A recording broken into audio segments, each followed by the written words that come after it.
Yeah.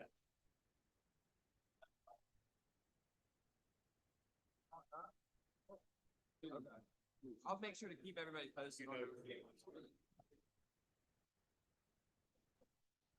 All right, I'd like to call this October 28th meeting of City Council to order. Madam Clerk, will you please call the roll? Councilmember Gregg, Councilmember Shealy. Here. Councilmember McBride. Here. Councilmember Mitchell, Councilmember Brady, Present. Councilmember Gregory, Councilmember Waring, Councilmember Seekings, Councilmember Tinkler, Councilmember Bowden, Councilmember Appel, Councilmember Parker, Here. Mayor Cogswell. Here. I'd now like to ask Councilmember Gregg to give the invocation and lead everybody in the Pledge of Allegiance. Let us pray. Dear Lord, thank you for this day. Thank you for the blessing of living in this city. Lord, you teach us that we are created in your image, and yet we look around in our city, in our country, in our world, and we see strife and war and fighting. Lord, please soften our hearts. Help us look at each other as your image bearers. Lord, I pray for all those impacted by Hurricane Melissa. Please bless them, keep them, wrap your hand of protection around them. Please help us to love you and serve you better. In your name I pray, amen. Amen. Pledge allegiance to the flag, of the United States of America, and to the republic for which it stands, one nation, under God, indivisible, with liberty and justice. Okay, believe it or not, we have no presentations or recognitions tonight. So we are moving on to public hearings. There are 9 public hearings tonight, but did want to let the public know if you are here for item E3, which relates to short-term rentals, that has been deferred, so will not be heard tonight. So if you're here for that, just want to make you aware, you don't need to sit through this because we will not be talking about it this evening. It was been deferred at the Planning Commission, and so it was deferred on our agenda as well. We're going to have a public hearing first on the budget to receive any thoughts from the public on that. Madam Clerk, how many people do we have that have signed up to speak related to the draft budget? So I believe it looks like we have, some people did not list what they were going to speak about under public hearings, but we have 9 people in total for all public hearings. 9 total? Yes, sir. Okay, so we'll give a minute and a half for each person. I'd ask that if you were here to speak on the budget, if you could start a line here and we'll start with those speakers first. All right, Anthony G. Bryant. Budget is so important, particularly with public safety, which consumes the majority of the budget. And it does not provide robust discussion with the public in terms of their activities or inactivities or reaction. And so I had third-party calls on me regarding my complaints in circuit court regarding the treatment of my mother, who unfortunately passed this morning and at home, with my brother and I beside her 2 children. So that's what she would want anyway, and she want me to come and deal with her business.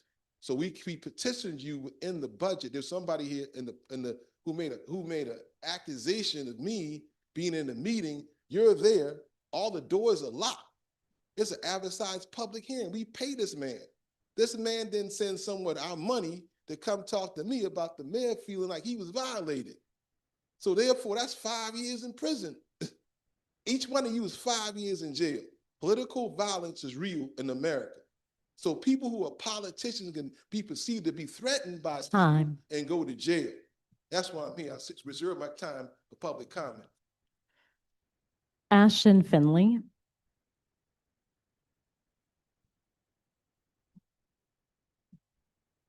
Good afternoon. My name is Ashton Finley. I'm a resident of Old Windermere in West Ashley and a part of a group called Save Historic West Ashley. And I'm speaking today to request in the 2026 city budget that it include funds for an architectural and historic survey of West Ashley. The current survey being completed on the peninsula by New South Partners is incredible. And I know that that is going to provide really wonderful information. It would be great if we could have a similar survey for historic West Ashley. The information gathered through the survey would recommend structures and neighborhoods that should be protected and considered for listing on the National Register of Historic Places. The survey would also help our current design review board in their work west of the Ashley and could be used to update the area character appraisals that have already been done for Old Windermere and also Burns Downs. In my intro to historic preservation class that I have taught at College of Charleston, I would tell Time. my students it always begins with a survey, and with a survey you can begin to protect resources. Thank you. Dr. Alex Rich.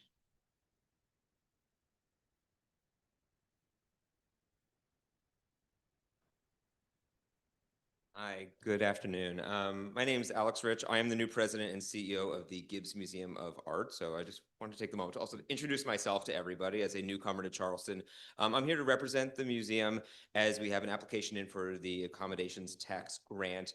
As many of you know, the Gibbs is the art museum of Charleston. And we bring in about 70% of our visitors come from out of county. So we are a significant source of tourism here within the county, and we're so grateful for all the support of the city over the years. As many of you know, also, the city owns half of our building at 135 Meeting Street. Also, the city owns now half of our building at 141 Meeting Street, which is our major expansion ahead. We just opened a Rembrandt exhibition, which I wish you could all come see, but also see how flooded with tourists and with visitors it is. So I appreciate your time and attention, your consideration of the museum, and your continued support of the museum as we look toward a future that is very bright. Thank you so much. Was there anyone else who needed to speak regarding the city's budget? All right, we did receive one comment. Oh, sure. Are you asking for open? For the budget. This is for the budget only. Yeah, thank you. Good afternoon, Honorable Board and Honorable Mayor. I would just like to follow up on what Ashton Finley said regarding putting something in the budget to really facilitate and move forward the preservation efforts, the character preservation efforts in West Ashley. West Ashley is becoming an older community. My home is 80 years old. Many of the homes over there are pushing 100 years. And I think it behooves us to protect this very, very unique and you know, obviously very area that has a lot of characteristic that if we tear it down, it will be gone and we will lose it. So a survey would just allow us to begin to document those homes that homes and other structures, churches that would be worth us evaluating for preservation and to make sure that we don't do something that we'll regret later. So just again, to ask that, consider that in upcoming budget. All right, and we did receive one comment, or I'm sorry, one letter received from Tim Muller, Chair of the Peninsula Neighborhood Consortium, which recommended that the city focus resources in the budget towards strengthening storm drain and sidewalk maintenance programs and accelerating reforms in parking enforcement. And those were all the comments that we received. Okay, that wraps up item E1 under public hearings. We're now on to E2, which is related to the reinterment of remains at Bethany Cemetery, and we'll call on Ms. Copeland to make a brief presentation. Thank you, Mayor. Good evening. So this particular process is driven by State Code 27-43-10 and 20. We've asked, this is Courier Square Phase 2 at 635 King Street. The developer was using Brockington throughout the process of the construction and discovered a grave site from a prior church that was on that corner. Per state law, a 30-day notice and a public hearing is required prior to council listening to any potential relatives that might show up, and then to make a determination via resolution that the reinterment plan is viable and acceptable to the city as the governing body. This particular group, and there is a member here from the development team who will be able to answer any questions you may have. But this used to be the former site of St. James United Methodist Church. that has since relocated. They do have a letter of support from that church, and they also have a reinterment plan to put it in a cemetery. What is the name of it? It's 74 grave sites, by the way, not 78, just so you all know. Thank you, Bethany. So they have a reinterment plan that is supported by both the churches and the preservation groups. So if anybody has any questions, there is a member of the team here. Okay, Madam Clerk, has anyone from the public signed up to speak on this matter? Anthony G. Bryant. The time is 1 minute.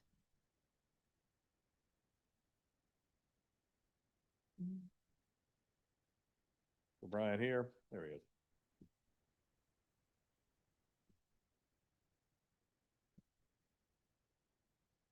To the honorable attorney, the zoning, the issue with me in terms of zoning has always been this. It's always been, it doesn't really consider the people. It's just amazing how zoning laws in South Carolina just don't concern folk. It just concerns a project or concerns some land use question, but it doesn't really concern the impact on folk. In all the years I've been coming here, I watched the city evolve on stuff like this, right? Even Daniels Island, in the end, he's gonna do 62 acres of land. Guggenheim gave him the land, he rich. You know what I mean? It's just amazing how it turns out for folk when you don't have income disparities, environmental gentrification, no kind of stuff like that in your zoning ordinance. Just amazing. All right, were there any other speakers on item 2? All right, Oh, we have one speaker. we Mr. do. Mayor. And Item 2. can we get your name for the record?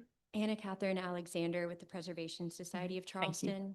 The Preservation Society was a proud partner with the city in 2021 in helping to pass its gravesite protection ordinance that gives community members a pathway to provide knowledge of historic cemetery locations to inform planning decisions. On January 8th, 2024, our organization brought the city's attention to the prospect of burials at the site of St. James Methodist Church, which existed in this location between 1793 and 1859. The developer took this information seriously and elected an approach in consultation with the state that we believe was consistent with best practice. In July 2024, we were notified that an initial ground penetrating radar survey did not confirm the presence of burials.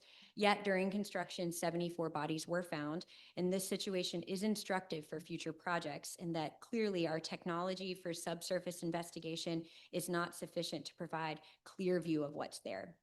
The relocation plan before you tonight appears to be contemplated with necessary due diligence in coordination with St. James Asbury on Rutledge. We would encourage the city and the developer to collaborate on a site-specific configuration in addition to that at Bethany Cemetery. Thank you. Were there any other speakers for item 2? Okay, moving on to items. Mayor, we need to. Oh, we need to vote on, I was going to take them all together, but you want to go on E2?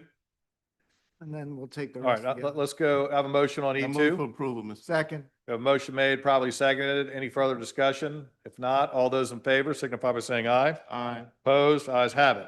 We're now on to, Move for public hearings on 3 through 9 at the same time here.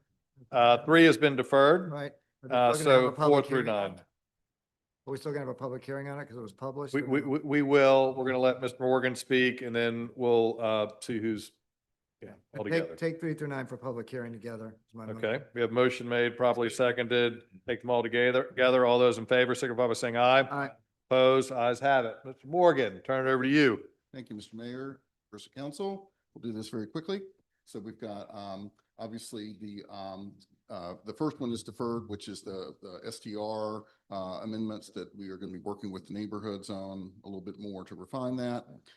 Then number 4 is the ordinance that would establish the city GIS as the official method of measuring our zoning district boundaries. You're We've been using this on a daily basis in our offices for probably 20 years, but this just makes it official in the actual zoning code that we're doing that. Then number 5 is an amendment that we have worked on at the request of a number of neighborhoods in the Upper Peninsula in the area of the Historic Materials Demolition District.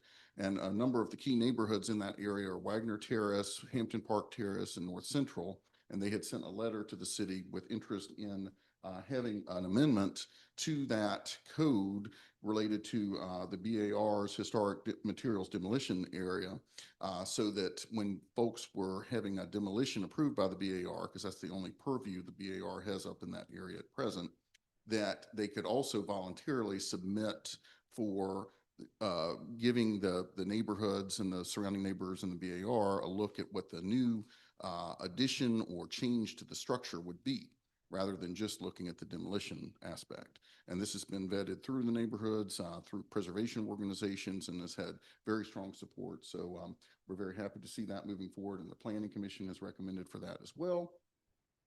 And then we have also a number of just zonings that are coming up. We have 1049 Jenkins Road that went through Planning Commission. It would come into the city as a job center location. And then we have 412 Arlington that would come in the city as a SR1 single family residential. And we're showing the maps as I go through these. Then we have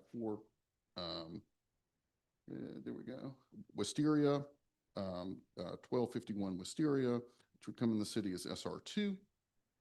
And then we have a number of properties in the area known as the settlement that were recently annexed.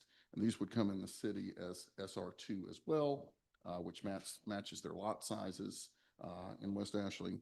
And those are the items that are coming from Planning Commission to you all. Any comments or discussion on any of these items? We're the public Oh, we hearing. got public, Yes, sorry. sir. How many people we have signed up to talk about these?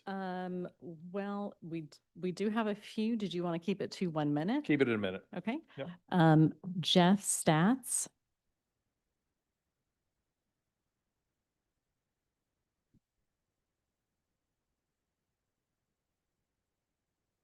Good evening. My name is Jeffrey Stas. I think that item 5, the expansion of the BAR, we should call it what it is. This is voluntary in name only. We only need to look at last night's BAR review where the BAR rejected an applicant because they couldn't see what's going on next. We should also call into question the support of these organizations, as all of them are pay-for-play member organizations. So if you're not willing to pony up the dollars, your voice is not heard. I don't think that's democracy. As for the support of the advocacy organizations, I'm sure it is purely coincidence that their support for projects happens to align with their largest donors as owners or board members as designing architects. This isn't really what the neighborhood has wanted, and it hasn't been properly communicated or honestly spoken about. Thank you. Lisa Jones.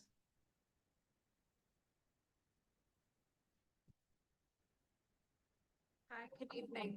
I'm Lisa Jones, Director of Advocacy at the Historic Charleston Foundation, and I'm here to speak in support of the BAR ordinance amendment that gives residents more options when seeking BAR approval. It is 100% voluntary, and it's a win-win for residents and BAR alike.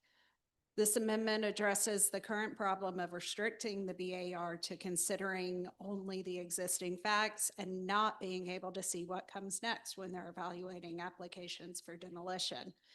This amendment allows an applicant to opt into BAR purview when they desire to have it by allowing them to share their plans for future alterations as part of their demolition applications. It provides BAR with better information when making decisions about demolition, and because it's voluntary, would not add any new additional regulations or procedures for unwilling residents. If applicants do not wish to take advantage of it, they just follow the current process and nothing changes. Thank you to Councilman Gregory and Mitchell for your leadership and support, as well as our partners Time. at the Preservation Society and the neighborhood associations. Thanks. Mohammed Idris. Okay. Stephen Rosenberg.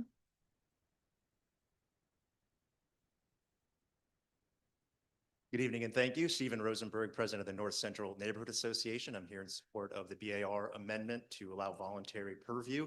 I'm just going to keep it concrete. I had to go through the pain of having numerous families that wanted to stay in their home, that wanted to make modest changes to their home, and they weren't able to do so because on Understandably, the BAR did not know what was going to go. They had no purview over what was going to go in its place. Working together with Kevin and my fellow neighborhood presidents, Wagner Terrace, Hampton Park Terrace, we put this together. It's amazing to have so much support. There's a lot of crazy stuff going on in the world. It's quite invigorating that we can actually get something done. It solves a lot of problems, and it's a win-win-win for everybody. I'd also like to congratulate Sarah Spangler, our new president of Westside, will be joining us as well. Thank you. Kevin Eberly.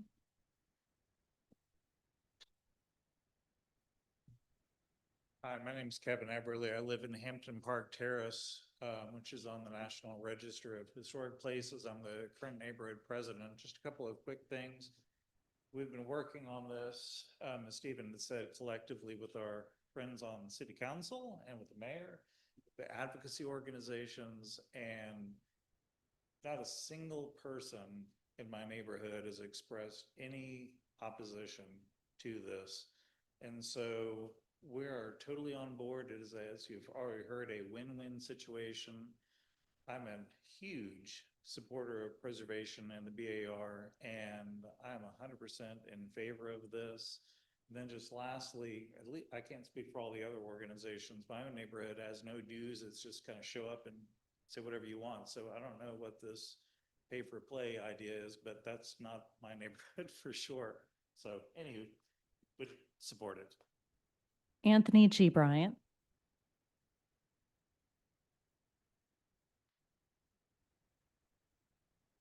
Was there anyone else who needed to speak during public? Thank you. I was outside waiting.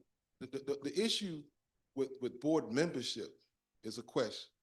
You have people who are not residents of the peninsula. There are people who have business licenses in the city of Charleston.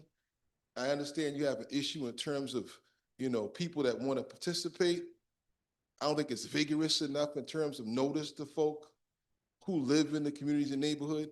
For example, I was briefly Garden Hills president. I had to remove myself from presidency for a number of reasons of serious bias, I believe, within the context of the assembly.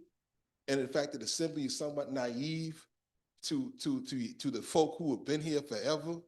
And their naivety have allowed them to play some kind of game with existing residents, in particular in my neighborhood of BZA members who don't live in the community at all, that could use the BZA for exemptions and relief for folk who really have special interests in real estate and land use. Was there anyone else who needed to speak on the public hearings? And Catherine Alexander with the Preservation Society of Charleston. Just wanted to echo the support for item number 5 regarding the BAR amendments and commend the Wagner Terrace, North Central, and Hampton Park Terrace Neighborhood Association leaders. And we just want to echo that we think that these creative amendments will accomplish 3 things. They'll help applicants make stronger cases for their projects at BAR, help neighbors better visualize proposed changes, and give the board the ability to offer clear guidance to help applicants get their projects to the finish line. Thank you so much. All right, and I believe that is all the speakers that we have. All right, open it up for any comments with council. Councilman Mitchell, your lights on? You have a? No, I was going to move for approval once they give them a chance. I was gonna make a motion if there's no comments. Okay. So move to defer 3 and to take 4, 6, 7, 8, and 9 for second reading. 4, 6, 7, 8, 9 for Second reading. Because 5 is up for second. Okay. We have a motion made. I second it. Motion properly seconded. Councilman Bowden. I just have a quick question about the BAR amendment. It sounds like there's a lot of agreement, and so you hate to get in the middle of that, but I'm having trouble understanding what the problem is that we're trying to solve.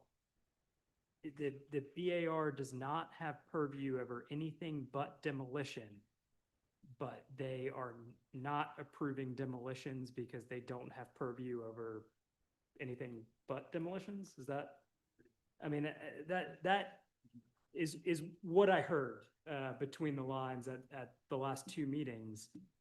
And I've got a real problem with that. I mean, if they don't have purview, the solution to me does not seem to give them more purview. It would seem to give them less. So, you know, if they're playing some game that, you know, they don't have the power to be playing, more government's not generally the solution for that. But just one man's opinion. I'm not by far the most educated person on this board with regard to BAR issues, so more than happy to hear why I'm wrong about that. But that's sort of my position right this second. Councilman Gregory? Yeah, we're not requiring any. We're not requiring anything. This is voluntary in terms of the applicant. The applicant has the option to include. They're not required to. That's the distinction. And I think if I may, that we've had a number of different situations, particularly with older residents, where you have this dilemma where they want to do a partial demolition and they want to be able to grant that demolition, but not knowing what could come after that has been given some members of the board pause. So what this would do, again, not a requirement. Everybody can, if you want to just stay as is, you can stay as is. You can volunteer to go into this to say, okay, not only are we asking for this partial demolition, but here is what we intend on doing after the fact, if it would help you make a more informed decision. So it's giving more context, I would say, to BAR members so that they can make a better decision. But again, I think it is important that it's voluntary. I do applaud. This is really something that has come from the grassroots, from multiple neighborhoods, particularly on the northern part of the peninsula where this has most been an issue. And they've tried to craft it in a way that is at least intrusive as possible. So I think it's a good compromise. And again, I certainly appreciate the effort for you all that y'all have gone through with your membership and the advocacy groups as well. So I understand what your concerns are. I do think that because it's voluntary, gives a lot more cover there, and therefore I fully intend on supporting it. And Councilman Mitchell? Mr. Mayor, that's what I was going to allude to, that it was voluntary, and we met more than one time pertaining to this, Councilman Gregory and myself, and with the various neighborhood association that's in the peninsula right there, and that's having these problems. So this is why they came up with it, and we read over it, and the BAR was, they're satisfied with it also. So they don't have a problem with it either. So then this is why we have it on the council, so that we can approve it and we can move on. Okay, so we have a motion. Any further comments on this topic or any of these topics? Because we're taking them together. Can I have, do we have a motion on the floor to approve? We do, but my motion might actually be bad. Is 5 up for second or third reading? Second. Gotcha. All right, so I'd move to defer 3 and then take 4, 5, 6, 7, 8, and 9 for second reading. We have a motion made properly, we have a second? I'll second it. A motion made properly seconded. If there's no, what? It's,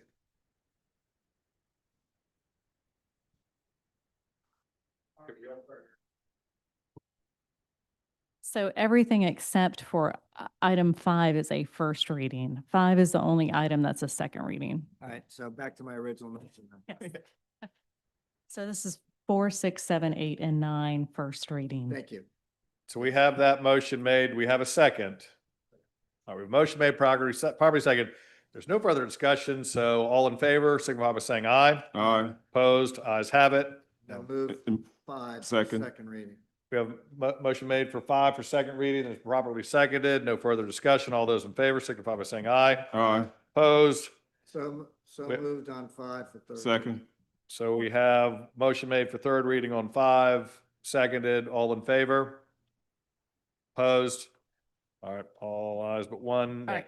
And just for the record, Councilmember Bowden voted nay Yep, on on item number 5. yep. Yes, okay. We're now on to council minutes. Move for approval. Motion made, properly second. No further discussion. This is for October 14th. All in favor for approval of the minutes, signify by saying aye. Opposed, ayes have it. Now on to citizens' participation. This is a 30-minute window. How many people do we have signed up? We have 6 people signed up to speak.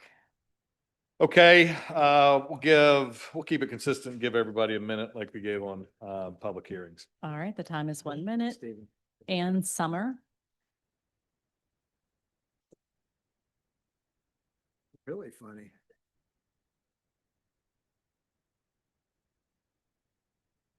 Good evening, Mayor Cogswell and members of City Council. My name is Ann Summer.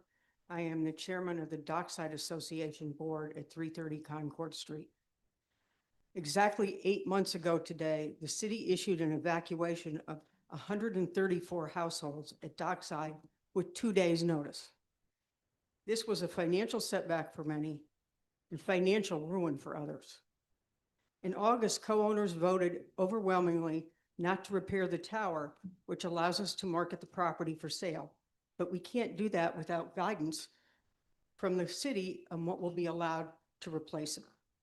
On August 15th, we received a letter from the mayor stating that all are open to reasonable adjustments and variances of current zoning with the right plan, the right design, the right team and developer as we go through the public process. I am here today to ask that this be accelerated.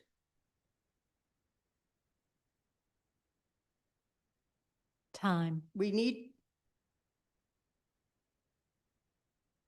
And I'll give a minute and a half. Okay. Thank you. We need to know what the city plans to allow us to rebuild on the site so that we can market the property to get as many competitive offers as we can to maximize the value for the town, for the homeowners. And this is not only in the best interest of the Dockside homeowners, but recently there was a reassessment of the property, which was originally assessed at $94 million and its value was dropped by 80%. So there's a significant implication for the tax base. We are running out of time. Our co-owners who are paying the cost of living at Dockside plus the cost of living elsewhere are running out of patience and money. Please embrace our sense of urgency and help us now. Thank you. Anthony G. Bryant.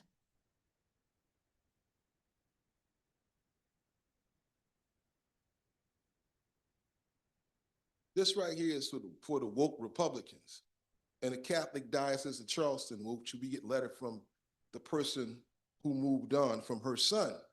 I did a writ of certiorari to the Supreme Court in 2019 after George Floyd, Breonna Taylor, and others. And this is what I said to the Supreme Court from Dred Scott case to now. Racist judges, lawyers, racist law enforcement officers, asset seizures, local, county, state, federal agencies, go find a new epithet with a capital N. That's what I told them in 2019. This is on Pacer. This could be put in every state. It's either the speech by the Supreme Court or is this threatening communication? This political violence. This is right here. This is my handwriting here. This would be across 85 Broad Street, 100 Broad Street. This would then be under the criminal rule or the civil rule. We can, as pro-litigants, file as individuals and provide relief for poverty, which is evident in South Carolina, right? So either the court's going to provide money for poverty and for litigation, or leave us all alone to fight the struggle in the open against people in the courts who operate in bad faith. So the Catholic Diocese gets this letter. My name is Anthony Gerard Bryant, not Gerald, on the Canaan Law. Canaan Law says the church can get involved with your name and give it to the Attorney General's office. I want to make sure you got this for yourself. You got a copy? Everybody got a copy of this? This will be going to the Catholic Diocese. Time. Betty G. Bryant, my mother. Shout out. Muhammad Idris.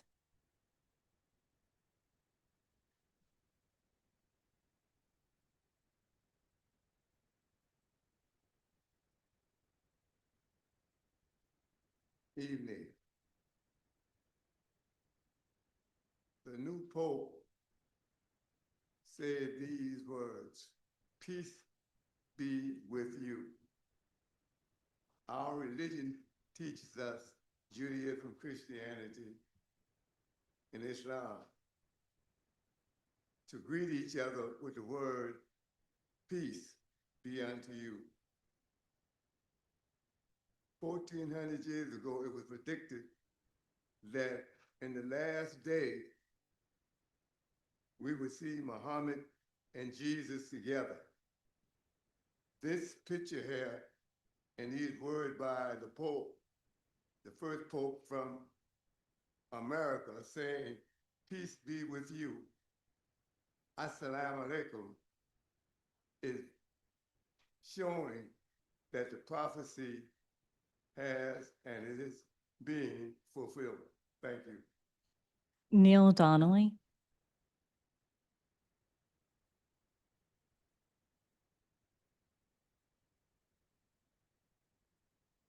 Neil Donnelly.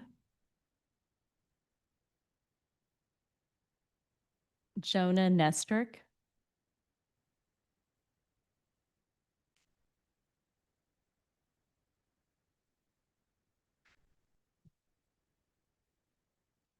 Hello, my name is Jonah Nestrick, and I attended the Public Safety Committee meeting last week on October 21st, where the FEMA Port Security Grant Program Award was approved to accept. The award was for the Charleston Police Department and the Charleston Fire Department for equipment. In the agenda was the award agreement articles, and I noticed a few of the articles that are required to accept for this agreement in there that raised concern with me. Articles 11 and 57 require, quote, all recipients and other recipients of funds under this award to, and then that's an end quote, it's got a few different quotes, cooperation with Department of Homeland Security immigration officials, including participating in joint operations, not leaking or publicizing the existence of immigration enforcement operations, among other cooperative provisions with DHS. Articles 59 and 60 note that these requirements are currently suspended under federal injunction, but will come back active again if that injunction is lifted. With the city of Charleston listed as the recipient and the Charleston Police Department as a subrecipient, I would urge the city to review the agreement articles of the FEMA Port Security Grant Program Award and ensure it has a plan or position for what happens if these injunctions are lifted and these causes for cooperation with DHS become active. Thank you. Stephen Rosenberg.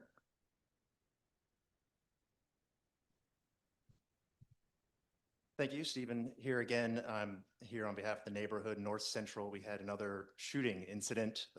In this case, it was around the corner from myself and a known problem house. And what I'm here tonight is just to implore the police. They're doing a great job to keep applying the pressure, work on the policy side where we can apply pressure and see if we can have a better resolution. This particular house, which is available to anyone that cares to look it up. The address happens to be behind a school, and in this case, it was a self-defense. This is South Carolina. If people come into your house, you're allowed to shoot them. I'm not arguing that, but it is the second or third shooting associated with this known problem house since the summer. So they're just looking for different policy ideas that are fair, and we just can't have a tragedy and then be looking back with thoughts and prayers. So thanks very much, and thank you for all your service. And those were all the speakers that we had signed up. All right, we are now on to petitions and communications. We have Mr. Adams from Charleston County here to give us a presentation. Mr. Mayor, before you come forward, with the Instant Avenue case, these are my constituents, and they had called. I was getting a lot of call, and I told them that we'll get back with them once I get with the chief. Sure. And we'll talk over it and see what we can do. And we're not here to, really put people out, but we want to find out exactly what happened and what was the case pertaining to what happened. And then we can go forward from that point, but we'll look at it very seriously. Agreed. Thank you, Councilman Mitchell, for pointing that out. And appreciate you cutting in there. So again, moving down now to petitions and communications, we have Mr. Adams from Charleston County, who is here to give us a brief update on the Charleston County Transportation Sales Tax. So I'll turn it over to you, Mr. Adams. Good evening. Thank you, Mr. Mayor, members of council, for having me tonight. Take a few minutes of your time just to talk about potential transportation sales tax. I want to cover, while we're pulling up the presentation, I'm going to talk about why we're here. Why is the county here? What we've learned over the past, what's changing, and really a call to action. And I will commend the city and your TNT staff. Y'all are obviously already called to action and doing work, and that's great to see. So appreciate that.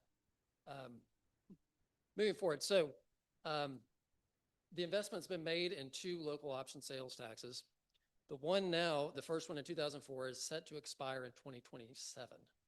So it was to raise $1.3 billion or 25 years, whichever occurred first. So the raising of the money is going to occur first. So now we, the citizens of Charleston County, stand at a crossroads. Do we extend this or do we not? County Council has formed a special committee on September 25th to devote specific time to discussing this potential referendum in public in a transparent way. So we're trying to take a new approach where we're coming to the city, the county's here, coming to you, coming to all the municipalities to seek input and really listen. We want to hear from you and hear from your communities of what you would like to see in a potential referendum. Maybe what you didn't like about the previous one, what would you like to see in a future one? So 4.56 billion have been committed to infrastructure in our community. Of that, it was originally broken down into two sales taxes into different investment categories. Greenbelt programs, infrastructure, and public transit. The percentages were different in both programs, and that's not to say a future referendum has to follow anything similar to these percentages. This is just to give you historical context of how the investment was made previously.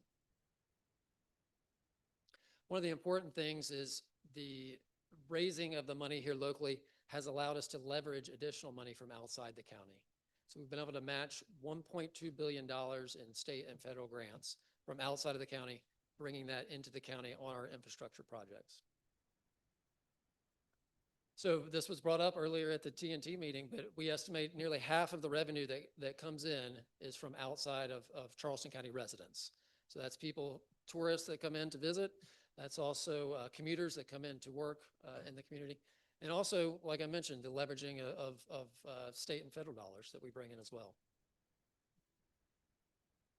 So here's some statistics on what's been accomplished throughout the last over 20 years of the program. And I won't get into the specific details, but some of the projects, Be at Courtney downtown was a project. We had Camp and Folly intersection, Harborview Road, Beast Ferry Road widening, and West Ashley, Glen McConnell widening.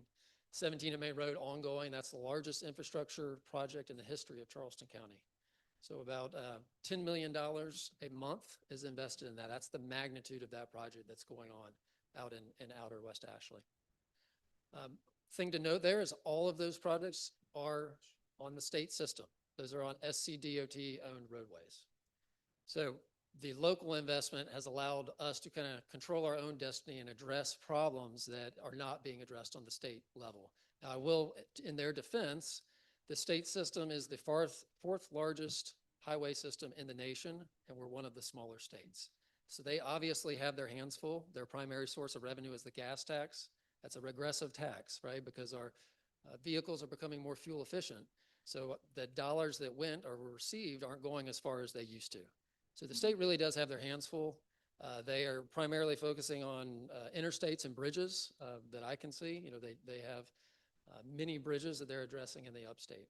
So the local option sales tax is a way for local counties and communities to kind of control their own destiny around quality of life, whether in mobility, whether that be traffic, bike and ped, transit, but also in green space. One other thing I'll bring to your attention is I know our pavements aren't great. We hear that all the time. But because of the investment of the sales tax, our good roads are 73% better as compared to the rest of the state because of that investment. And we invest, it's about $10 million a year. We project just to maintain our current condition index across the network, we'll need about $30 million a year moving forward. So if we don't make further investment into that, we can expect our pavement condition to deteriorate. The Greenbelt program has been extremely successful. 49% of the Charleston County's total acreage is protected green space. So that includes the Francis Marion Forest, but also properties that have been protected as part of that program. And that's the second largest amount protected in the state of all the counties. Public transit with CARTA, the bus fleet has been able to be upgraded, 125 vehicles, bus stop improvements, and the extremely important and transformational project, the Low Country Rapid Transit project that is currently in the design phase and moving forward. The service miles have drastically increased since the beginning of the transportation sales tax, and you can see also the passenger trips have more than doubled over that time from 2004 to 2024. So what's changing? That's kind of what we learned, what's changing. And we all know this, but population is surging since 2004.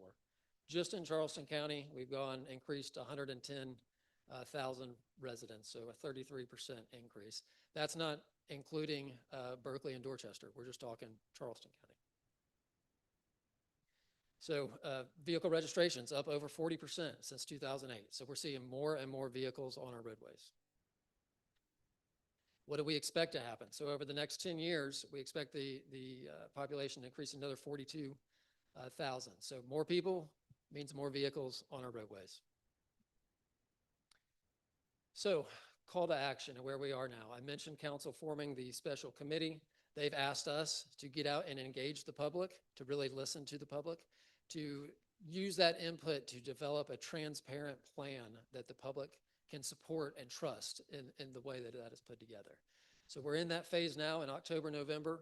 We've asked you as well as all municipalities and the public to provide that input by December 1st. We will compile that information and plan to take that back to council in January timeframe and continue to develop through the process into early spring with county council ultimately making that decision whether to move forward with this or not in late spring timeframe. And again, this is leading up to November of 2026. So potential investment categories. The thought process that we've had is to kind of begin with the end in mind. So identifying what do we want to accomplish in 25 years so that the way the program is laid out, when we get to that point, we've accomplished what was intended. One of the ways to think about that we've been thinking about the $4.25 billion that's expected to be raised is how should it be invested in these different categories, overall categories? So green belts would be, preservation of green space, land. Do people want to see more properties preserved for water access? Bike and ped, filling in gaps, addressing known safety concerns that are out there. And should there be a dedicated funding source for bike and ped specific to that area of investment? Public transit, so should the transit service be expanded? Should the route frequency be increased? Ensuring low country rapid transit comes online and is successful. And then we get into roadways. So this is could be improving pavements, as I mentioned. So that's our resurfacing program historically.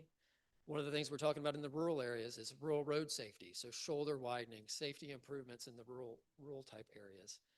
Intersection safety. So should there be a dedicated, perhaps a recurring funding source, so a set amount of money per year that would go to intersection safety? That way, as our needs change over time, we can be dynamic and address maybe an intersection that's currently not a safety problem. If it is in 5 years, there's a program to address that. And those programs could have different criteria around them that rank projects on an annual basis. In addition to identifying projects immediately, which we would refer to as kind of our bottleneck issues. That could be anything from road widenings, intersection capacity improvements, operational changes, signal coordination, and so forth.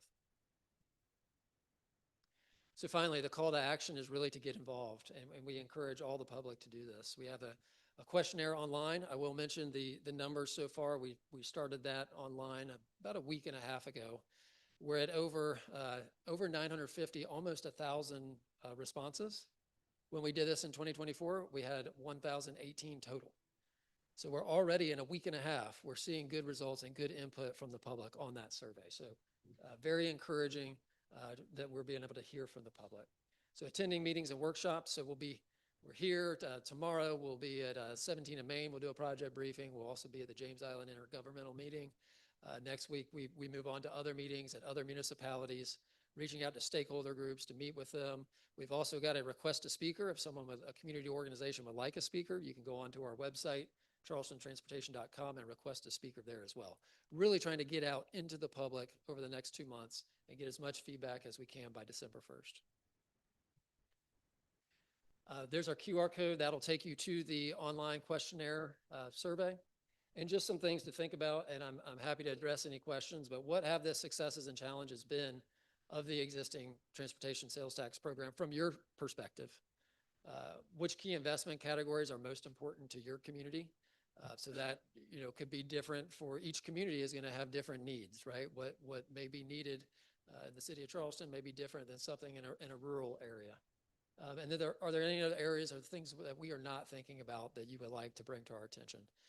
At this point, we're really here, as I mentioned, to listen and just gather that feedback as much as possible. With that, I'll conclude my presentation. I'm happy to answer any questions. Thank you, Mr. Adams. Any questions for Mr. Adams? I think it was a pretty thorough presentation. We've been working on it, obviously, with what our priorities are. Look forward to continuing to work closely with the county on that effort. And Councilman McBride. Yes, sir. Thanks, Mayor. Mr. Adams, great presentation. 3 questions. I think you briefed Charleston County Council several months ago. I think it was you, and you talked about some of the reasons that a lot of the projects are slow to get done, or the perception is the permitting process is very long and laborious. And the contracting out, getting contractors to successfully bid on a project and to follow through on it. So what can you do? What has the county been able to do to address those 2 issues? So I think, well, for example, Calhoun at Courtney, we just bid and got 0 bids back to improve that intersection. So that's something we're reaching out to the industry, because it really is a partnership with our contractors to keep them engaged. There's a lot of work here locally now, so we're doing everything we can to encourage them. To your point on project delivery. So usually the construction phase of a project is the shortest phase of the project. The lengthy part is the planning, the permitting, the utility coordination, the right-of-way acquisition, and so forth. But one thing we would want to do as part of this plan, as the plan moves forward, is to work on, based on the input, develop a process or a plan to expedite, if that's what we're hearing from the community. How do we expedite these? So in 2004, the first sales tax, $89 million was, sorry, don't quote me on the amount. Money was bonded up front so that the design of all the projects could start simultaneously. So that got all of them rolling simultaneously. Now they all, for various reasons, they didn't all come ready for construction at the same time. But that is certainly an approach. Other delivery methods such as design build, which we're doing on 17 of Main. It's got to be the right project for the right delivery method. But those are things that are certainly on the table as we develop the plan that we can incorporate into the plan. Okay, thank you. Second question. I saw when the director of BCD COG came and briefed Charleston County Council on June 24th, and he laid out kind of comparing 2019 to 2045 level of service, which is a national standard for rating roads. But I haven't seen that as part of a discussion as far as helping to prioritize which roads to do, which level of service is kind of a report card A through F, nationally recognized standard. And number one, why, I don't know, because 90% of the projects we're talking about are state roads. I don't understand why the state doesn't address the level F, level of service roads. But until they do, is that a major part of the calculations for prioritizing which projects that the county does? So we have been working with BCD COG. They're really our regional transportation experts. So they do transportation planning every day. The county doesn't typically do transportation planning per se. So they have the models, they run the models, the level of service models. So we've met with them multiple times, along with city staff has been there as well, and other municipality staff.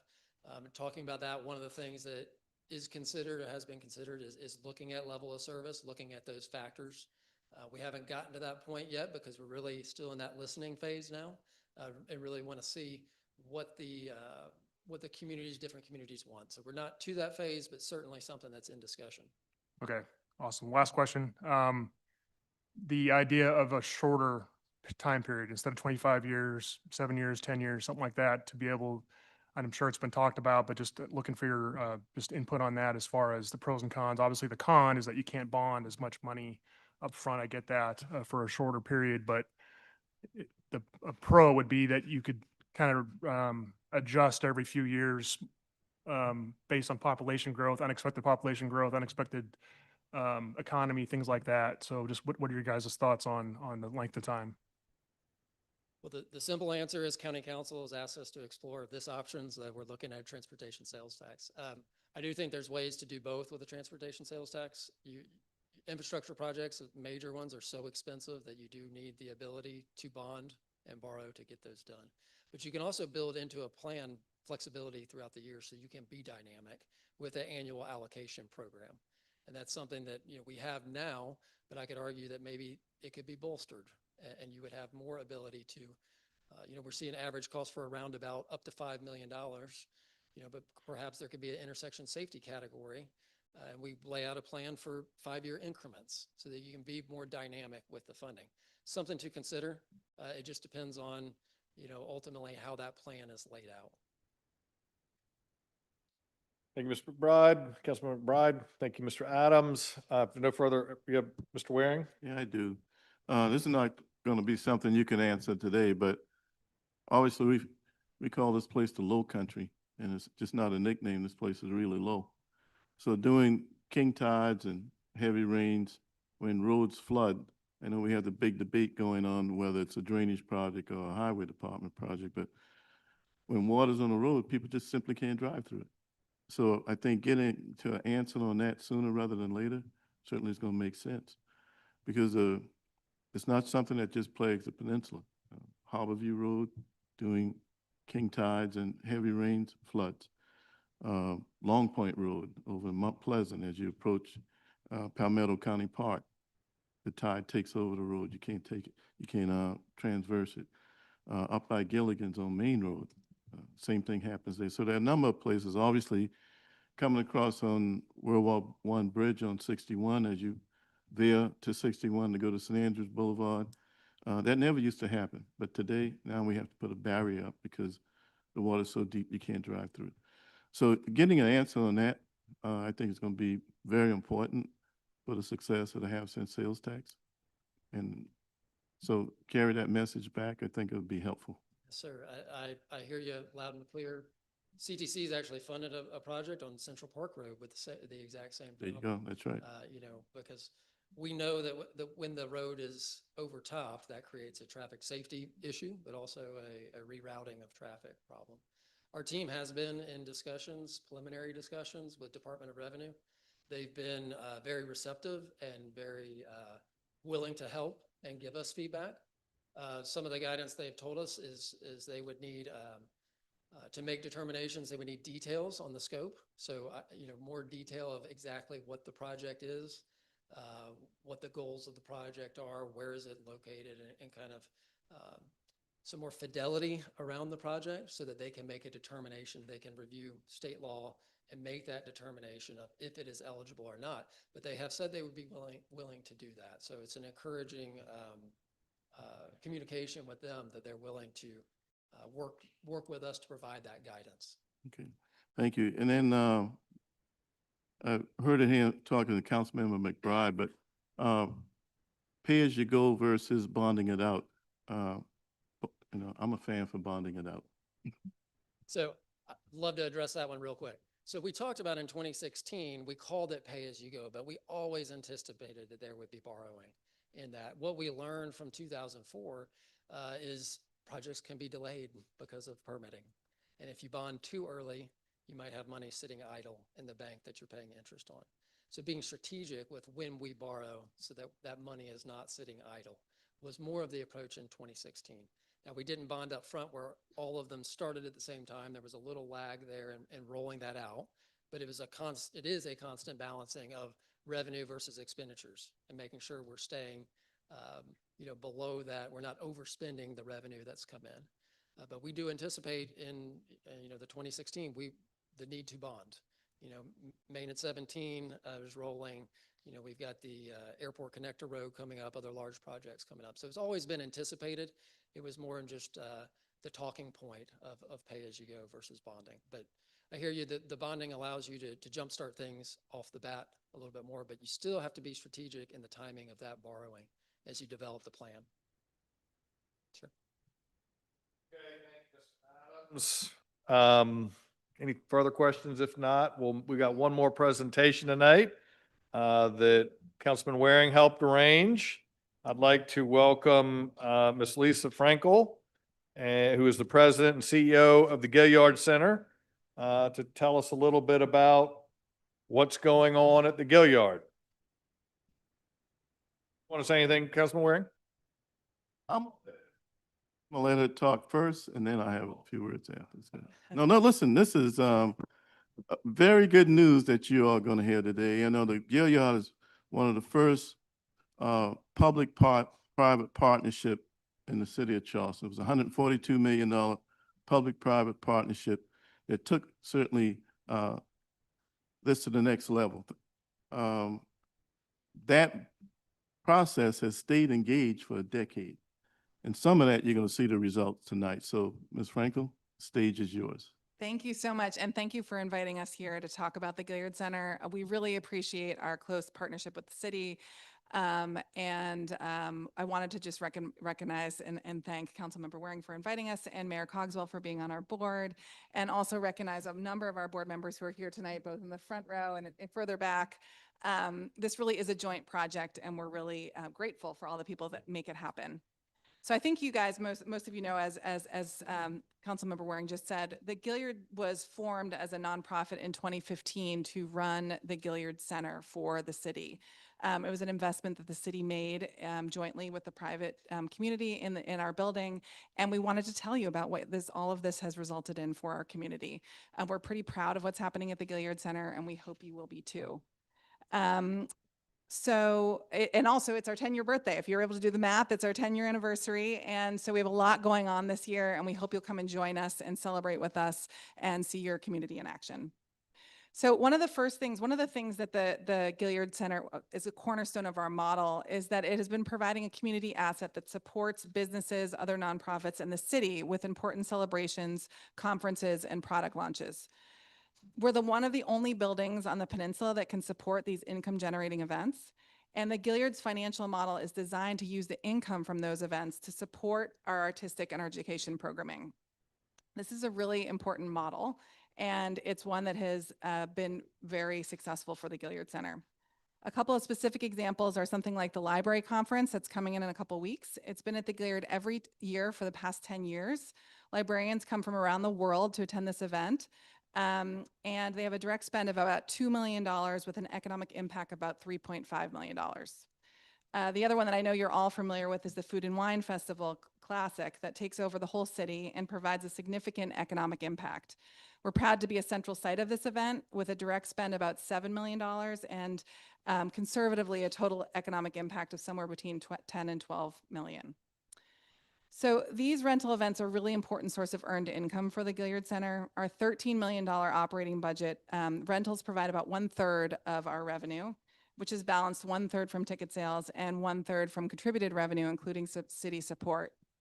This is an extraordinary healthy model, as I said before, and it's due to the amazing foresight of our founders and of the city all working together to create this for the success of the arts in our community.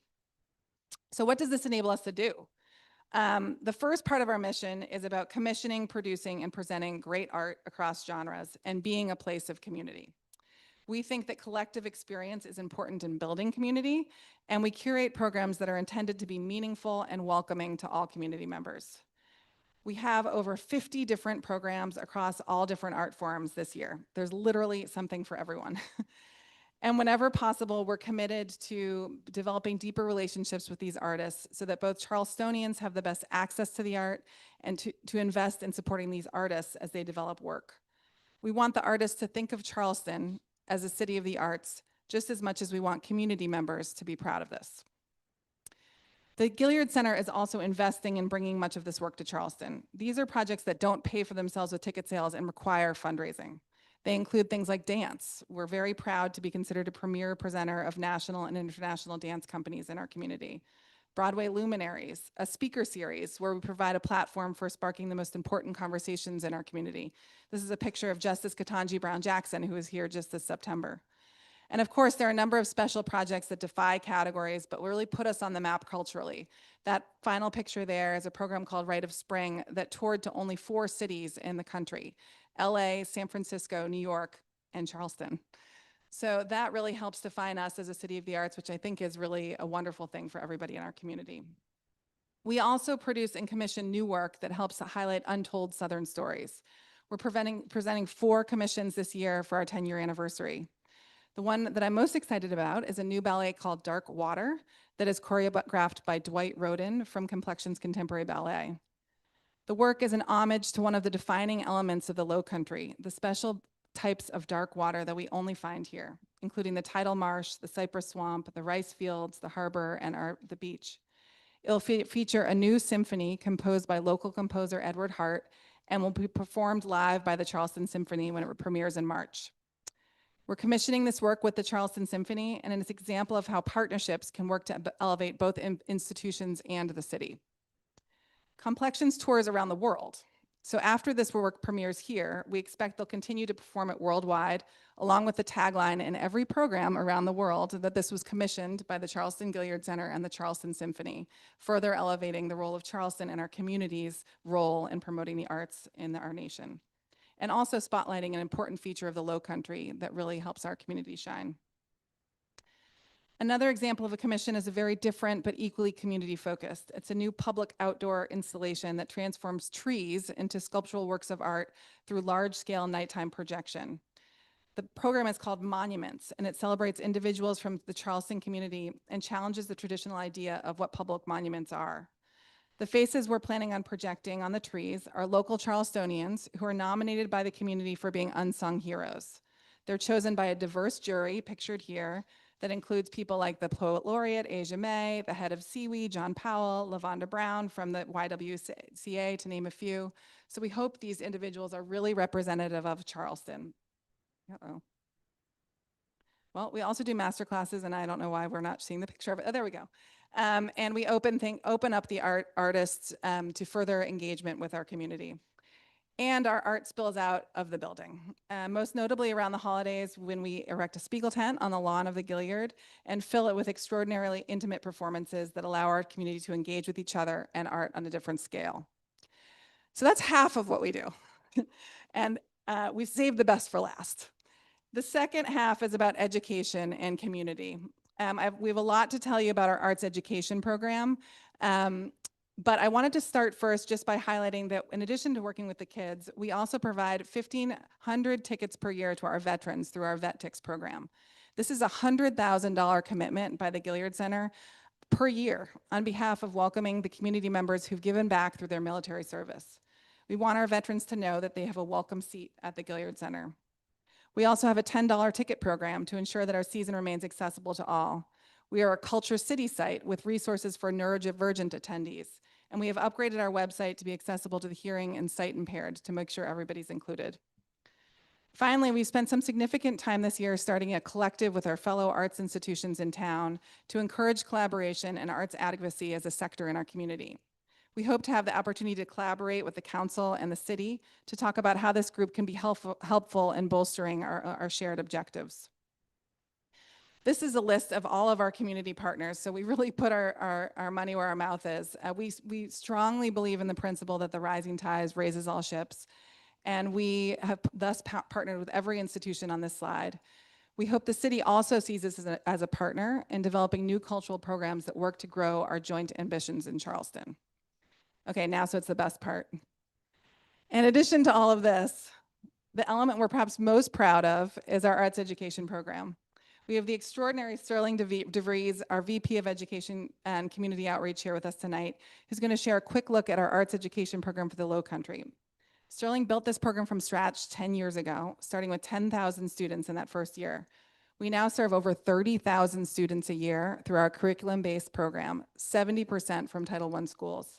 We've served 100% of the Charleston County schools, and just a few weeks ago, we hit an amazing milestone. We served 200,000 students. That's 200,000 students. Sterling has a quick video that she's going to show you just how electric it is.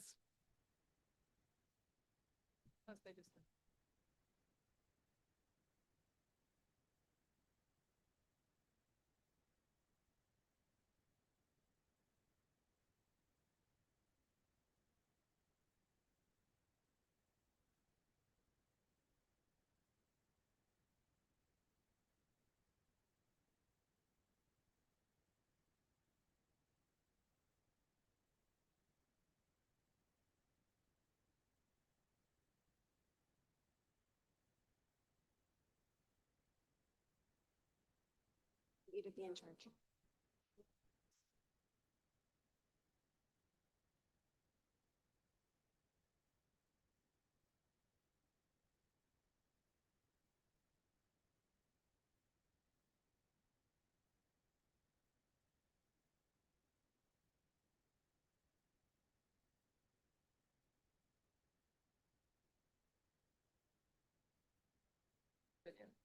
I will.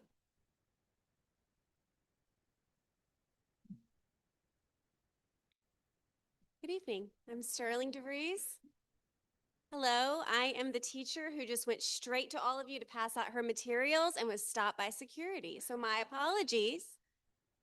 The first video that you just saw was of Black Violin taken by your very own Honorable Keith Waring.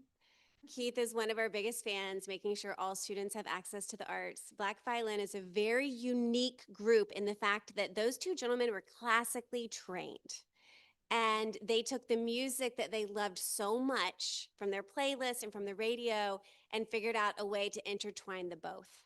And with that, we are able to introduce students to classical music in a very interesting way that appeals to them. So this was just one taste of the beautiful and wonderful performances that we have, but Keith can testify to this. When the children are in our hall, the hall literally moves with their vibrations. They're so excited. They're so thrilled to be a part of the arts.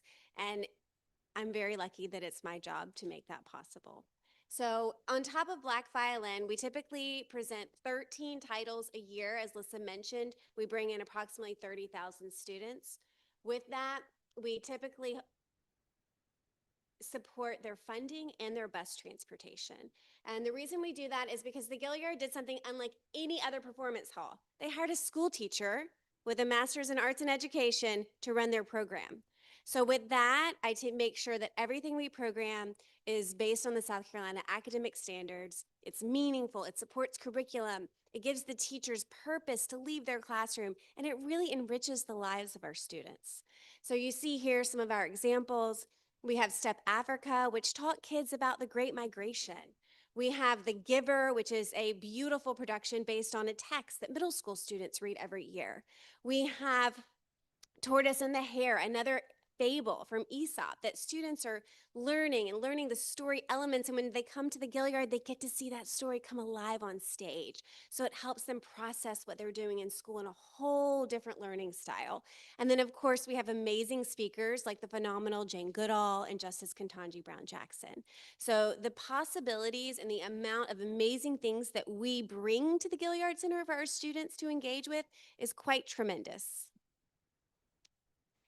One of the things we are doing that I'm extremely proud of is when we bring this work to our hall, we noticed that there was a deficit when it came to representing diverse historical figures. And with that, the Gilliard felt like it would be important to take the lead on this and create our very own production, honoring the life and the story of Robert Smalls. He is a local hero that is not widely known outside of our area. And 2 years ago, we presented our original production, Finding Freedom, The Journey of Robert Smalls, giving our school students the chance to meet him on stage and give them that visual representation of who he was and what he did. We hosted approximately 6,000 individuals from our Lowcountry for this production. It was so wonderfully received that we are currently working on creating a tour for this production. So we're going to take it on the road, and we are going to go to performance halls across the United States so that we can inspire even more kids with these Lowcountry stories. One of our new offerings is our arts literacy program. Following the pandemic, when we saw there was quite a deficit with literacy, we figured out a way that we can push into the schools and provide artists and residences that support certain text that connect back to a performance at the Gilliard Center. So it's just another way that we provide a really in-depth service to our community. I would like for you guys to take a look at our investment in our education program. I'm very thrilled to say that over the past 10 years, we've invested $5 million in our Lowcountry students. That's quite tremendous, giving children access they don't normally have access to. I taught in Title I schools for 10 years. I got to take my kids to a live theater one time because it was not something that we could charge our kids for. The Gilliard erases that. There's no more barriers. If a teacher finds this meaningful for their kids, we make it possible. We bring them in, we go to their school, and we are inspiring our kids. And that is we're just so thankful to the city for their partnership and supporting the Gilliard Center and just the endless possibilities that we are able to bring to the students of the Lowcountry. I'm going to pass it back to Liz. Yeah. So thank you, Sterling. I just want to point something out that I know Councilmember Waring is always talking about is about $700,000 of that $5 million went towards supporting bus transportation for the kids who couldn't afford to come because they couldn't afford the buses. $135,000 in buses this year. So we're delighted to do it. We want the kids to come and we want to make sure they have access. So just to close, this is all of this, the arts education, all the art we're programming is working towards, and the collaboration with our other arts institutions is working towards really grabbing the mantle of Charleston as the cultural capital of the South. We know that the arts brings investment in the community, it brings new community members, it's an economic driver. We hope it's a shared commitment, and we hope we can all pull together towards this. We, the Gilead, aren't going to do this alone. We need all of our cultural organizations, and we need the city behind us. And I just have to say thank you. It's really an absolute pleasure to work in a city that holds culture so dear. I feel absolutely privileged to run this institution and to live in a community and work in a community that values art and culture and that wants to make it accessible to our kids. So thank you so much.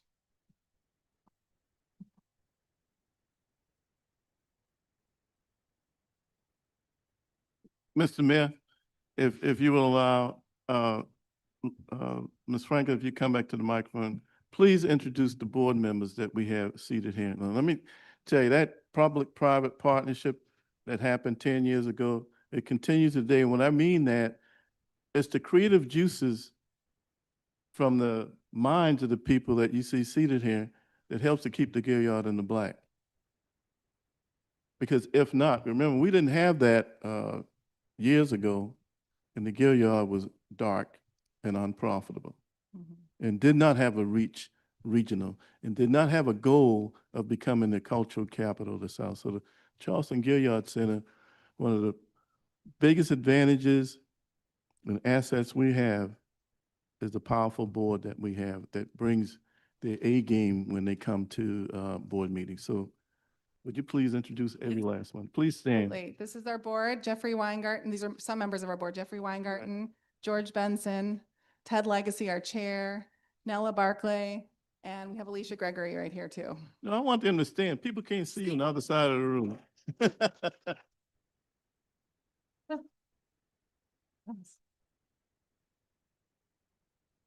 Thank you. Thank you. I appreciate all that you all do for our city, and that's an incredible presentation. And sorry we had to stop you from passing out the literature, but exciting stuff though. And again, thanks for both the county and for the Gilead coming tonight and presenting. Okay, let's move along now. We've got committee reports. Call on Councilman Gregg for his Second. That concludes my report. made, properly seconded. All in favor of the Ways and Means report, signify by saying aye. Aye. Opposed, ayes have it. We're now on to second reading. There, we got 1 through 7, taking them together as amended. 7's supposed to be withdrawn. Yeah, 1 through 6 as amended. We have a motion made, probably seconded. Have a second? Second. Okay, no further discussion. All those in favor signify by saying aye. Aye. Opposed, ayes have it. Motion made for Third reading. third reading. All those in favor signify by saying aye. Aye. Opposed, ayes have it. We are now on to second, no, we've already done that. Nothing up for first reading. Okay. I've got a very important note to tell you all about. Just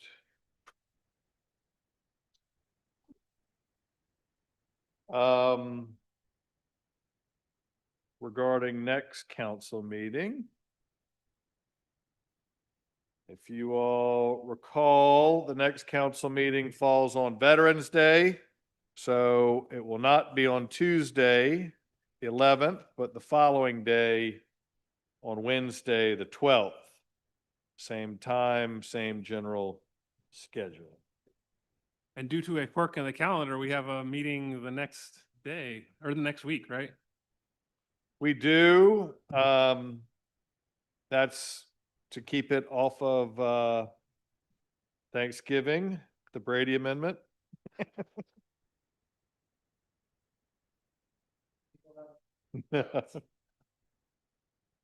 Okay, if there's no further business for this council, this meeting stands